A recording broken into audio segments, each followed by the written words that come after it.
as a stunning Omega. There wasn't a single alpha in the Empire who dared lay a hand on me.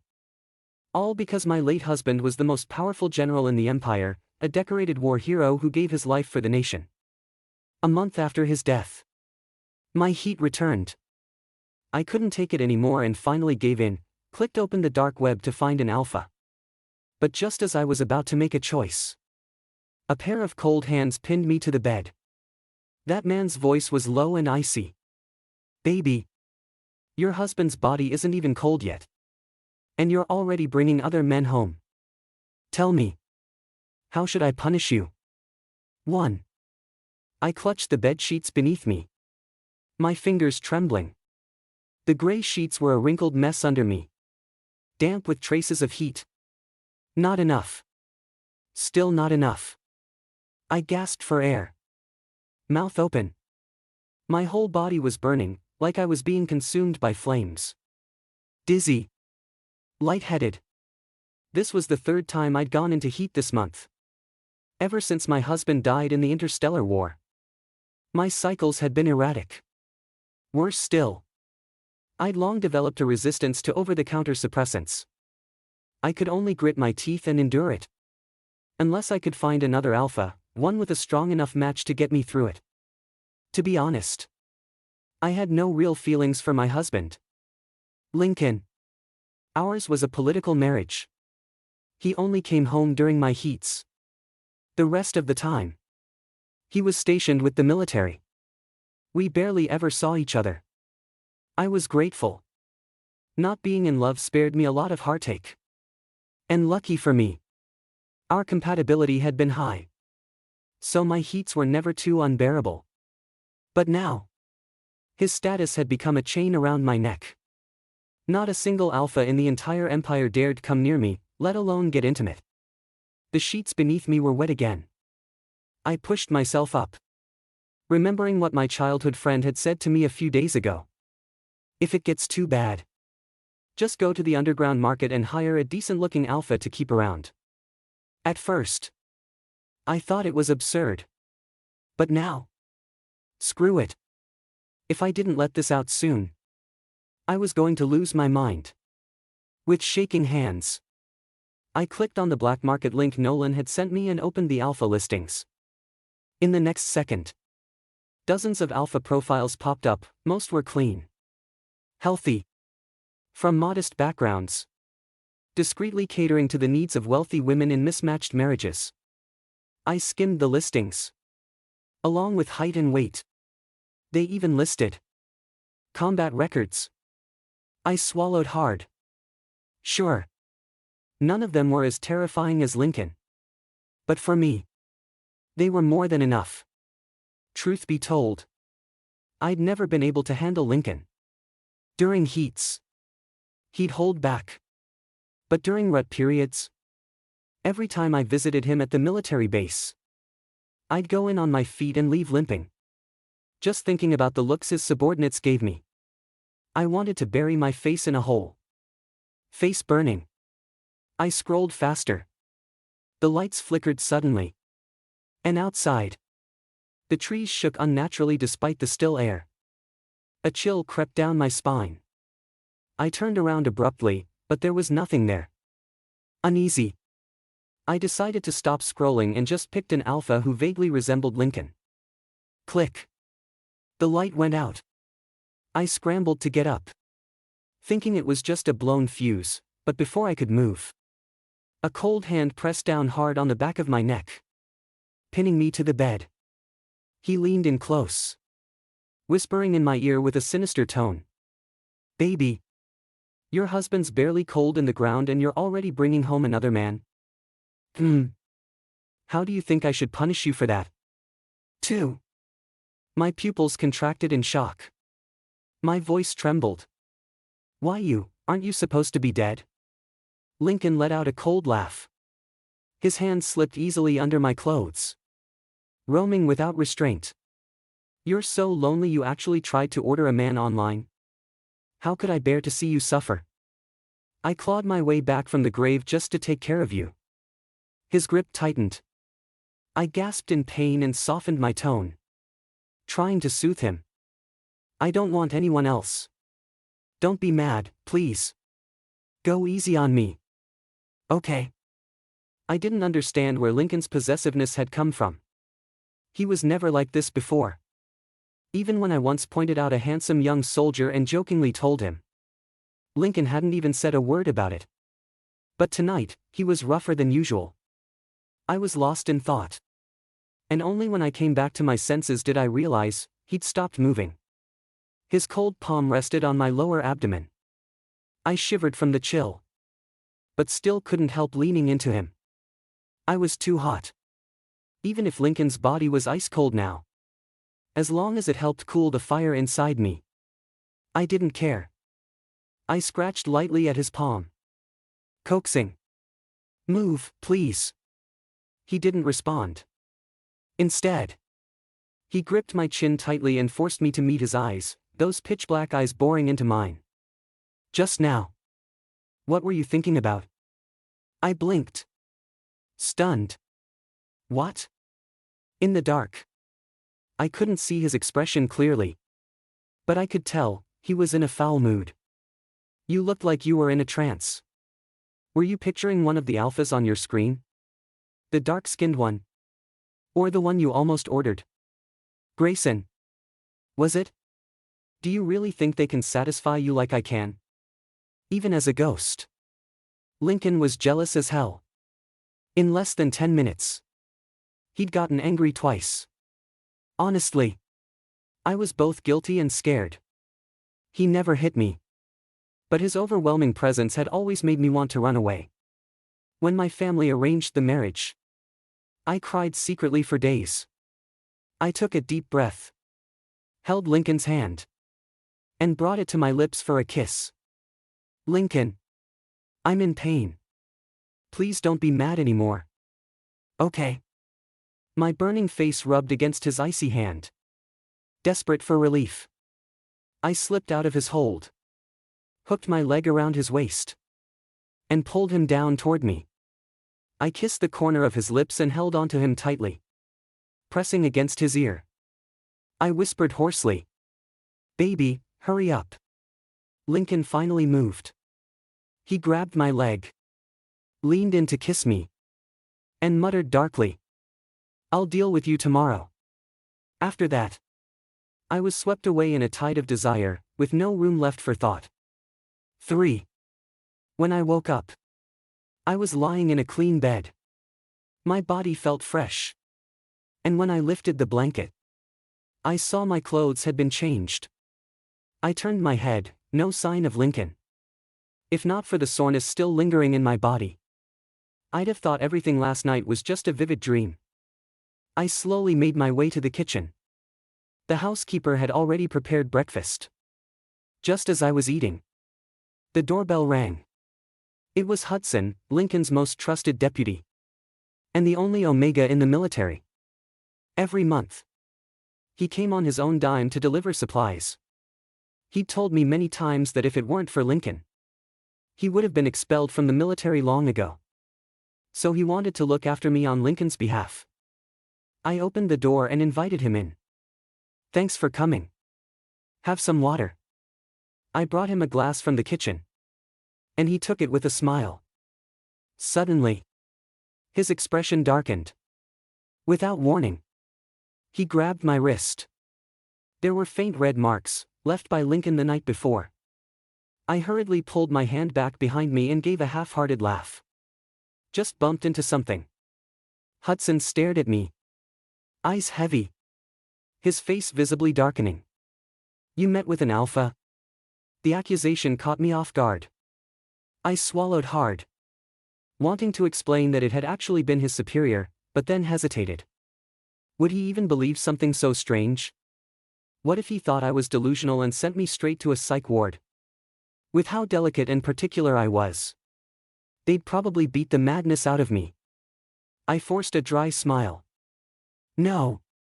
Really. I just bumped into something." Then, trying to take back the initiative, I added, "With my status, what alpha would even dare risk it? You think someone has a death wish?" Hudson didn't say whether he believed me or not. He just replied coldly. "You're Lincoln's spouse. Please remember your identity." His words sparked irritation in me. I stiffened and snapped back. "Hudson. Maybe you should remember your identity too. Is this how you speak to your superior's partner? And another thing." My voice turned ice cold. "Why do I have to live like Lincoln's accessory? Why am I not allowed to address my own physical needs? Why can't I go out in public without it being seen as betrayal? I never even wanted to get married in the first place, I was forced." The frustration was suffocating. If Lincoln hadn't returned, if he hadn't come back in some strange, ghostly way, wouldn't I be forced to endure my heats alone? Every time. Stripped of all dignity. Surviving only on the memory of his touch? That would be pathetic. And unbearable. 4. That thought alone was enough to trigger another surge of restless pheromones. I quickly pushed Hudson out the door, clutched my burning neck gland, and locked myself in my room. The bed sheets had been changed. There wasn't a trace of Lincoln's scent in the air. Panting, I clutched the blanket and called out, "Lincoln." No reply. I curled up under the covers, hiding every movement. My heats typically lasted 3 days, this was the last. In theory, today should have been the easiest. But maybe it was the stress. Maybe I'd been pushed too far, my body felt worse than ever. Sometime in the hazy afternoon, when I didn't even know what hour it was, a cold chest suddenly pressed against my back. A hand traced over my body, quieting the sharp ache that had nearly driven me mad. I forced my eyes open and called his name. "Lincoln." He gave a soft hum in reply, then leaned in to kiss me. I turned my head, dodging his lips. Feeling hurt, I asked with a broken voice, "Where did you go? You left a heat-crazed Omega home alone. Even if we married for politics. Isn't that too cruel?" The more I spoke, the more furious I became. When you're in rut for 7 days, even if I can't handle it, I've never left you to suffer alone. You damn jerk. You. Lincoln wrapped an arm around my waist and whispered soothingly, "Yeah. I'm a jerk." He kissed me gently, a rare seriousness in his tone. "It won't happen again." But I didn't believe him. Before his last mission, he promised he'd come back to spend my birthday with me. But he didn't. He never keeps his promises. Not once. When we first got married, he told me after finishing the Western Front, he'd take me on a honeymoon. I was scared of him then, but also excited to travel. But by the time he returned, he was already being rushed to another battlefield. I knew I shouldn't be mad. But deep down, I still felt a little disappointed. When he finally had free time, it was always during his rut. The honeymoon kept getting delayed until I stopped hoping altogether, only then did he finally bring it up again. Disappointment after disappointment. I wasn't about to fall for it again. So when I turned over and accidentally bumped into his bare chest, I was stunned. Looking up at him staring right back at me, I foolishly asked, "Why are you still here?" Lincoln's voice was unreadable. Not happy to see me. It wasn't that I was happy or unhappy. Just surprised. "This is the first time you've still been here after my heat ended." Normally, as soon as it was over, Lincoln would pack up and leave for the base that very night. He never woke me before going. By the time I opened my eyes, he'd already be on the return helicopter. Lincoln paused. Guilt crept into his tone. "Sorry. I couldn't stay back then. It must have been hard. Being alone. After an Omega goes through heat, they become especially dependent on their alpha. He probably always left while I was asleep to avoid being clung to." "I don't blame you," I said flatly. "I know you have duties. I get it." I nestled into his chest, But my mind was elsewhere. I remembered Hudson's words, his warning, and couldn't stop myself from asking. Lincoln, are you planning to stay with me like this forever? He was silent for a moment. Then shook his head. Probably not. I responded softly. Then continued. Then if I go into heat again and you're not here, can I find someone else? The suppressants don't work for me anymore. I can't get through it on my own. You died. That means the marriage is void. We were only together for political reasons. You didn't love me. I didn't love you either. I looked him straight in the eye and asked again. Can I? Lincoln didn't answer directly. Which alpha caught your eye yesterday? Planning to spend your life with him? I shook my head. No. His tone turned sharp. Then who was it this morning? While I was gone. I bit my lip. It wasn't like that. So if there's no one you like, why ask me that question? Frustration flared in my chest. Just because there's no one now doesn't mean there won't be in the future. What? You expect me to just suffer like this for the rest of my life? If you're not going to stay, then don't tie me down. My eyes turned red. You said you'd be back for my birthday. I waited for you all night. You know what I got? News of your death. You're a liar. Who gave you the right? I nearly screamed the last words. Lincoln. Even you're bullying me now. He let out a sigh and gently wiped my tears with his rough fingertips. Then he pulled me tight against his chest. Who bullied you? Ha! You're this angry today, should I go teach him a lesson? Just don't go to anyone else. I didn't know how to answer that. Should I tell him that even Hudson, the one who used to respect me the most, started lashing out at me the moment Lincoln left? What's the point? Lincoln wouldn't be here forever. He might protect me for a moment, but not for life. Just this morning, while he was gone, I'd already been accused. I bit my lip, forcing back the lump in my throat, and mumbled. Forget it. It's not your fault. I shouldn't be taking it out on you. You won't be here long anyway. Better to just take each day as it comes. When he disappears again, and I finally move on, he won't be able to stop me. That thought hurt like hell. Just like the moment I first heard he died in battle. My whole chest felt crushed. As if someone had taken a sledgehammer to my heart, beating it until I couldn't even stand straight. I couldn't help but burrow deeper into Lincoln's arms. He held me tighter, patting my back gently as he whispered. It's okay. You can yell at me all you want. But don't bottle it up, I'll worry myself sick. Idiot. I blinked. Eyes still damp. This was just a political marriage. And yet, Lincoln took it so seriously. 5. I finally figured out when Lincoln would show up. At exactly 8 in the evening. He would appear silently. Right on time, never early. Never late. Since seeing Lincoln again, the times when I couldn't find him suddenly became hard to bear. It was like someone who's used to wearing a thick coat can no longer stand to survive a winter dressed in thin clothes. To pass the time, I'd occasionally invite my childhood friend out shopping. When he wasn't free, I'd wander aimlessly on my own, always sticking around until just before Lincoln's arrival, then heading home.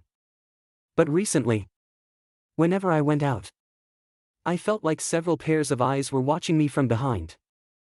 Yet whenever I looked back, there was nothing unusual.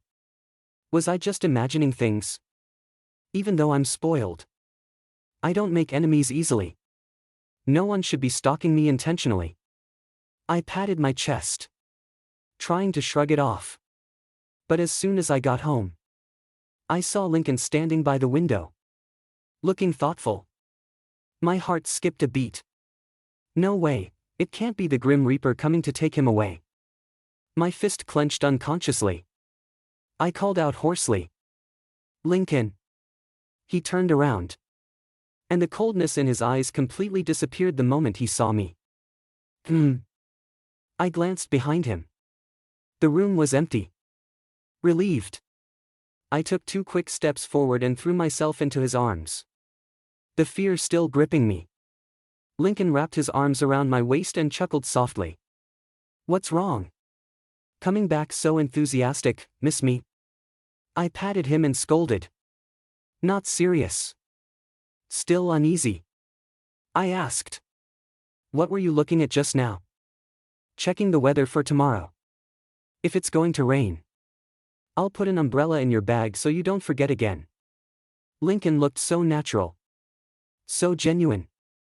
I had no choice but to believe him. But just as I turned away, out of the corner of my eye, I caught a glimpse of a pair of stark black and white eyes. My breath caught. I instinctively stepped back and pointed at the window. "Someone's there." Before Lincoln could turn around, the figure vanished with lightning speed. I took 2 steps forward to chase after. But all I could catch was the retreating back. There was something oddly familiar about him. Lincoln followed closely behind me, silently watching the direction the figure disappeared. He held me and whispered softly, "Don't be afraid.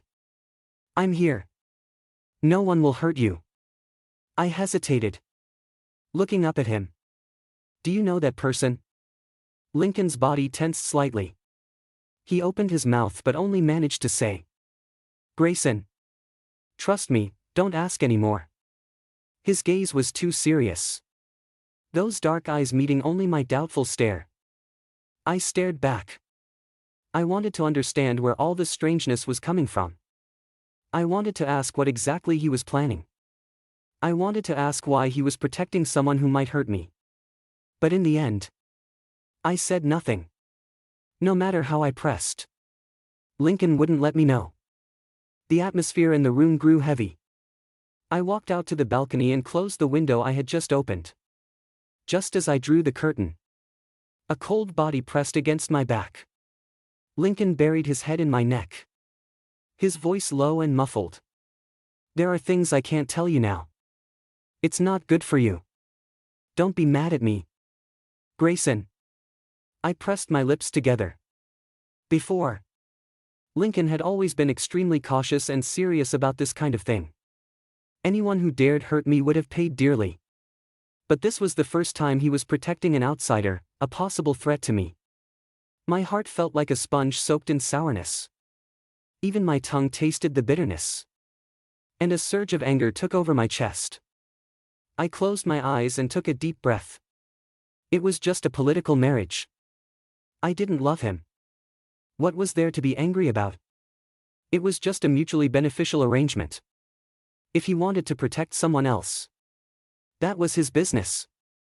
To me, he was only a tool to get through my heat phases.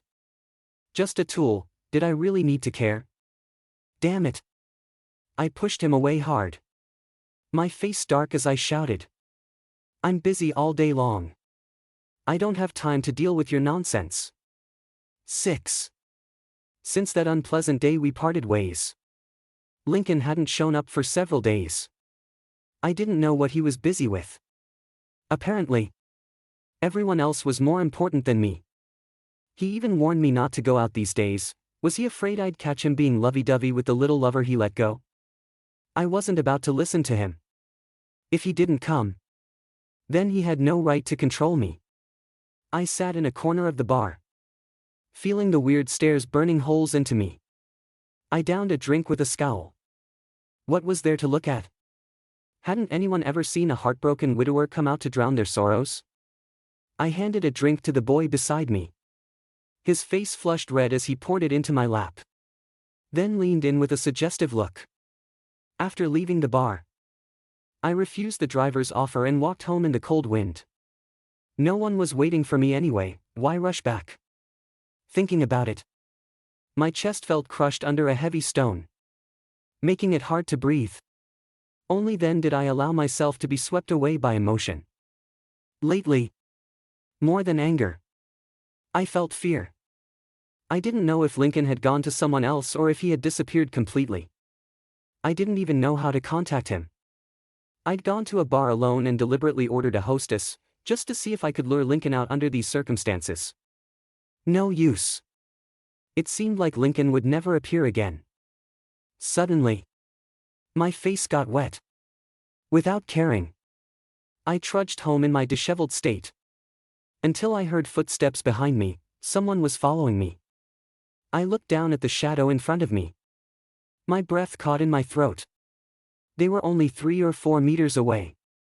I pinched my palm, trying to stay calm. I pretended not to notice, making my way toward the crowd. It was midnight. The streets were quiet, but a few people were still around. The followers seemed aware of this and hadn't made a move. Panicked, I followed a couple who turned into an alley. I'd walked right into a trap. I spun around in terror. At the alley entrance, a shadow flashed and blocked my escape. It was Hudson. I stared at him and the stern-looking man behind him. My heart pounded wildly. In that moment, I understood everything. Before I could say a word, a swift strike knocked me unconscious. 7. When I woke up again, I found myself tied to a chair. About 3 meters away, on the sofa, sat a dignified, cold man. He held a cigarette between his fingers and glanced at me with casual indifference. Awake? I looked at him coldly, sneering. The third prince really stops at nothing in his fight for power. Ha! He crushed out the cigarette, his expression tired and lazy. The struggle for the throne has always been ruthless. It's because he misjudged me and made an enemy of me that I'm sorry. But if he doesn't die, when I take power one day, he'll be like a sharp thorn stuck in my heart, tormenting me day and night. I scoffed coldly. Isn't it a bit early to be talking about taking the throne? The old emperor is still alive, isn't he? The third prince's impatience is showing. Weston curled his lips into a cruel smile. When have I ever wanted to take the throne? He just deserved to die. A chill crept up from my feet. I never expected this man to be so ruthless even toward his own father. So trying to persuade him to spare Lincoln was pointless. If Weston was trying so hard to lure Lincoln out, that meant Lincoln was still alive. I had to escape before Lincoln was tricked into coming here. I couldn't become his burden. Weston lost interest in me once I looked obedient enough. He stood and gestured to Hudson. Watch him carefully. Don't disappoint me again. His eyes stayed locked on Hudson until he got a firm response. Then he left satisfied. I sensed something off. Weston seemed to like Hudson. Maybe Hudson was a weak point I could use. What did the third prince promise you to betray such a loyal general? Hudson, don't you have a conscience? Lincoln is already dead. And you still won't let him go? Hudson's expression was indifferent. Everyone has their fate. Then why are you angry at me for betraying Lincoln? You clearly. He abruptly cut me off. Voice hoarse. What could I do? If I could, I'd want the general alive too. But I have no choice, I'm a victim as well. Hudson said he was forced into it. Back then, the third prince ordered him to lead Lincoln to Coral Ridge. Hudson defied the order and took another route. But that only played right into Weston's hands. Hudson's eyes were bloodshot. There's no turning back for me now. I was shocked. Stunned for a long time. I had thought Hudson and the third prince were on the same side. Over the years, the empire's territory had steadily expanded. Only the neighboring bug clans resisted stubbornly. If they were conquered, the empire would be truly unified in history. The old emperor's health was worsening day by day, and the prince's ambitions were uncontainable. Seeing Hudson with the third prince, I naturally assumed he sided with him for power. My eyelashes trembled. But I still refused to give up. There's still a way back. Hudson, just let Lincoln go, and things can still turn around. Don't fall into Weston's trap. His eyes flickered slightly. I thought my words were working and was about to press on when his pager buzzed. And Weston's cold voice came through. Hudson. Lincoln has arrived. Bring him out. Hudson's expression changed instantly. He glanced at me with a bitter smile. Now. I really can't go back. 8. Before Hudson pushed me out, I still clung to hope. Lincoln was dead, how could he be caught so easily? But when they removed my blindfold, I immediately saw Lincoln surrounded by a group of sorcerers, smiling at me. My heart tightened sharply. Panic overtook me, and I yelled at Weston through clenched teeth. He's already dead. Can't you just let him go? He's no longer an obstacle for you. Then I shouted at Lincoln. Are you stupid? Throwing yourself away like that? Whether you come or not. He would never spare me. A light chuckle sounded beside my ear. Weston's voice was unreadable. What? Didn't he tell you? He's not really dead. They say Lincoln is crazy about his spouse, he even kept this from you. He glanced at Hudson lightly. Tell me. Has he fallen for someone else? I ignored him, staring blankly at Lincoln. What does he mean by, you're not dead? Lincoln pursed his lips and took a long moment before explaining. Grayson. I didn't mean to lie to you. Hudson and I aren't like that. I'll explain everything to you later. Later? Weston interrupted with a cold sneer. You think you'll have a later? He waved his hand. And the sorcerers lit up their magical tools, the formation beneath them activated. The winds suddenly rose. Golden light flashing everywhere. Lincoln clutched his chest. Blood seeping from the corner of his mouth. I panicked and screamed sharply. No. Lincoln. Run. I shouldn't have disobeyed him. If I had stayed home obediently, he wouldn't have been caught. Regret filled my heart. And tears flooded uncontrollably. I screamed hoarsely, oblivious to the sudden sound of trained footsteps nearby.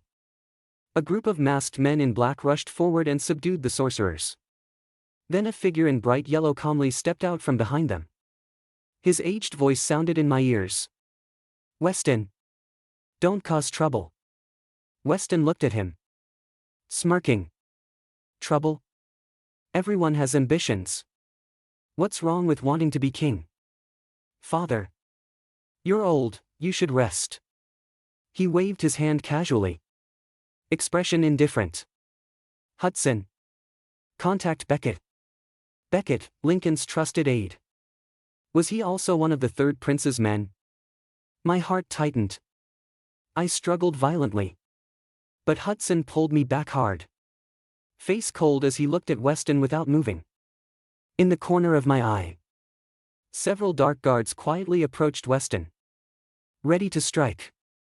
Weston glanced at them and suddenly laughed mockingly. How many times have you betrayed me already? All because of Lincoln.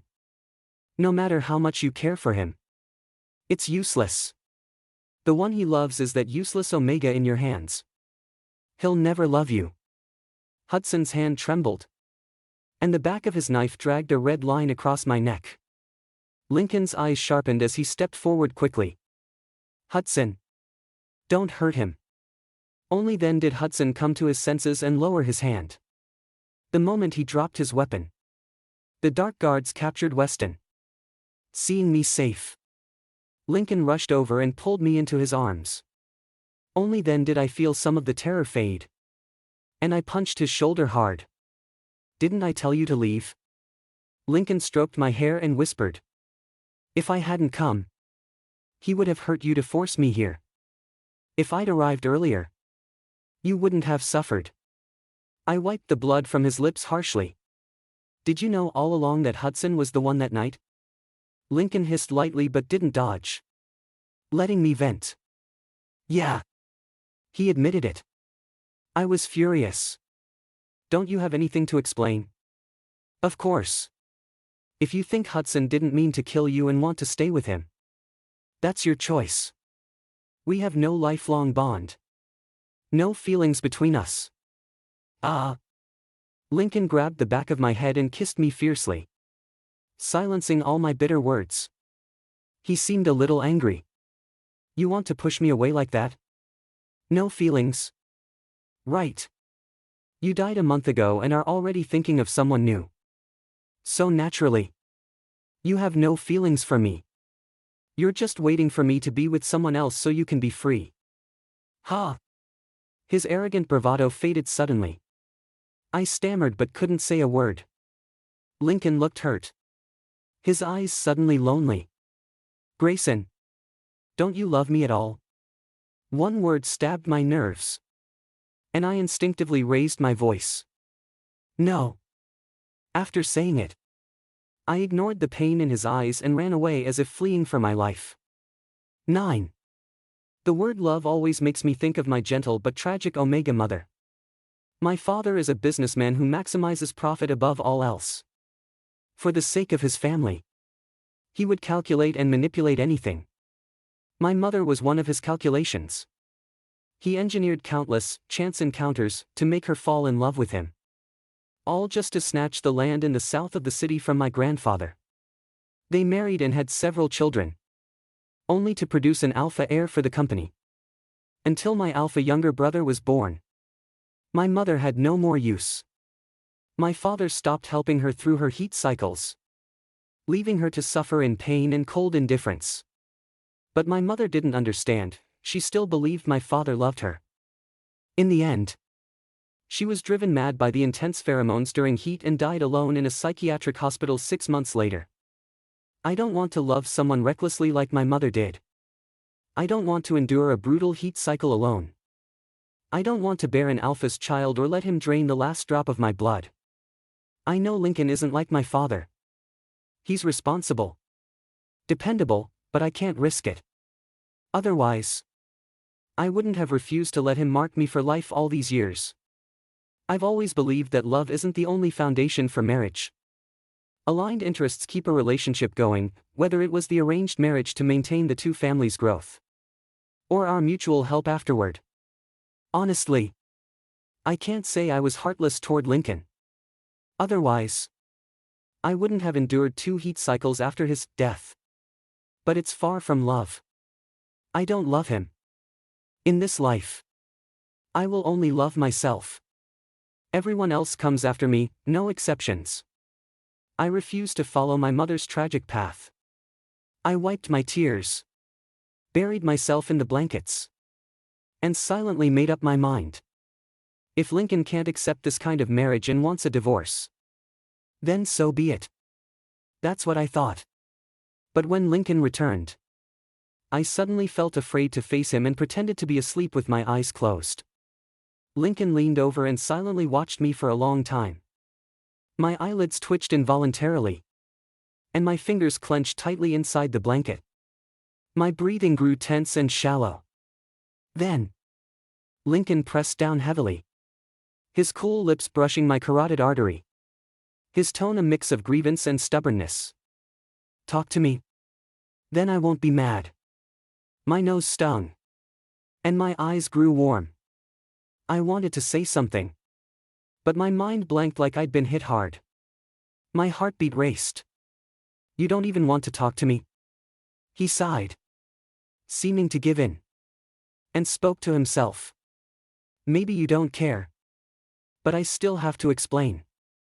After the war victory, Weston contacted Hudson to cooperate and ambush me at Coral Ridge on the way back to the city. Hudson contacted me that day. I scouted the terrain and realized Weston's message to Hudson might be fake. To make Weston fully trust Hudson and find the real mole in the army, my strategist and I staged a play behind Hudson's back. This was dangerous. I had to make Weston believe I was really dead for him to reveal his hand. I told you not sure, because I wasn't sure if something might happen before my soul returned to my body and you'd be disappointed. I couldn't help but interrupt Lincoln. Did you know Hudson liked you? Why did you keep him by your side? Lincoln didn't answer right away. He pulled me out from under the blanket and stared into my eyes. Are you jealous? I pulled at the corner of my mouth, annoyed inside. If you don't want to answer, Fine. I'm not that curious anyway. Lincoln suddenly chuckled, leaned close, and lowered his voice. Kiss me. And I'll tell you. Grayson.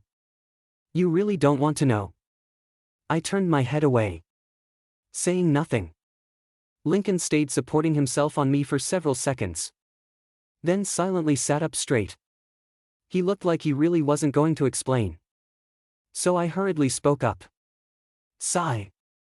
After saying it, I felt a bit embarrassed. But at this point, I had to keep some dignity. I never said I wouldn't kiss you. You're pinning me down and can't get up. Lower your head a little. Lincoln obediently did so without much effort from me. His strong arms wrapped around my waist, and one large hand supported my back. His lips puckered like he was about to pout for miles. I raised my hand to hook behind his neck and leaned in to kiss him. 10. After I kissed Lincoln, the furrow in his brow finally relaxed. I could clearly feel his mood lighten. He matched my rhythm, lying down on the bed with me before speaking slowly. He doesn't like me. He's just grateful. A few years ago, I saw Hudson at the training ground, skilled in combat and marksmanship. But as an Omega, he was ostracized everywhere. And his promotion was blocked. I recognized his talent and brought him into my army, giving him fair treatment. He volunteered to go undercover to the 3rd Prince, where death rates are highest. Out of gratitude, he once owed Weston a favor, so Weston wouldn't hurt him. But Weston is suspicious. And with Hudson under me, he never got useful intel. That's why I let Hudson mistakenly believe he unintentionally caused my death, and let Weston think Hudson had no way out. This plan was unfair to Hudson. In the end, a while ago, Hudson saw the hickeys on you and wanted to find out which alpha was stalking you. That aroused Weston's suspicion, and he sent someone to follow Hudson, discovering the secret. After that day, Weston prevented Hudson from seeing anyone, locking him every night in a room full of sorcerers. I couldn't get near him until tonight, when Weston said I wasn't dead. Then Hudson finally understood everything. Lincoln brushed the stray hair from my forehead. Anything else you want to ask? Did you ever think about what would happen to Hudson if something went wrong? I wrote a secret letter early on. When we return to the capital, the Imperial advisor will present it to clear Hudson's name. I didn't really believe Lincoln's words. If Hudson didn't love him, why would he risk everything to help him? Suddenly, I recalled Weston's words and carefully asked, "Do you like him? He volunteered to be your undercover agent. He's smart and reliable. Having him around must make things easier for you. Unlike me, unable to help and only causing trouble everywhere." Before I finished, Lincoln grabbed my chin. His eyes sharpened fiercely as he glared at me. "You don't know who I like?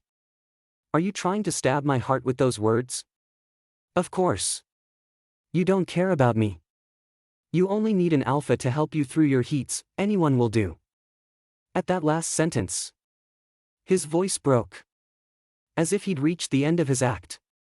And he accused hoarsely, "Grayson, you don't love me and doubt me. Have you thought that I get tired too? Why can't you love me? Even if it's pity or charity. Why can't you give me some love?" My breath caught sharply. It had finally come to this. Blood rushed up, and my chest felt trapped by a choking weight. I parted my lips hesitantly. Divorce. I thought this would be the moment Lincoln couldn't take my coldness anymore and would say it first. But to my surprise, I was the one who said it. Lincoln froze violently, stunned by what I said. He stood like he was nailed in place. After a long pause, he found his voice. "What did you say?" I lowered my lashes and spoke seriously. "If you think you can't keep going, then let's get divorced. I can't love you. And I can't give you the reaction you deserve every time you say you love me." Unsure if I was convincing him or myself, I unconsciously raised my voice. Firm and clear. Separating like this is fine too. Lincoln growled softly. No. His eyes were bloodshot. Fighting like a trapped beast. You can't respond to my love. Can't you at least comfort me? A kiss. A hug. Anything. I don't expect you to love me. But can't you at least give me some hope? Pain flickered through Lincoln's eyes. He stared at me silently as my face gradually paled until it was ashen. I suddenly realized I'd been avoiding following my mother's path. But somehow I had become like my father, forcing someone who loved me into this corner. Don't cry. I pulled Lincoln tightly into my arms. Leaned in to kiss his eyes and lips. Licking away his tears until his gaze burned hot again. Then I pulled back slightly. Resting against his shoulder. I whispered. Is this enough? What else do you need me to do to make you feel better? Lincoln said nothing. He lowered his head to nuzzle my neck. Lost in thought. The room was so quiet I could hear his faint breathing. He cried silently. Probably thinking that no matter how much he cried, I wouldn't care. So better not to trouble me. My chest ached again. I stroked his hair. Finally willing to show some sincerity. Lincoln. I can't love you more than myself. But I'm willing to comfort you. If you don't want me to leave, I won't. It had been so long since I opened my heart to anyone. I stammered. As long as you stay by my side, I can learn to love you like you love me. I looked up, meeting his eyes seriously. Will that stop you from crying? Lincoln slowly raised his hand to touch my face. Eyes locked on mine. After a moment, he asked hoarsely. Will it be hard for you? Will those conditions make you uncomfortable? I shook my head. No. If Lincoln could stop feeling sad. This little thing was nothing. Lincoln smiled. Eyes curved warmly.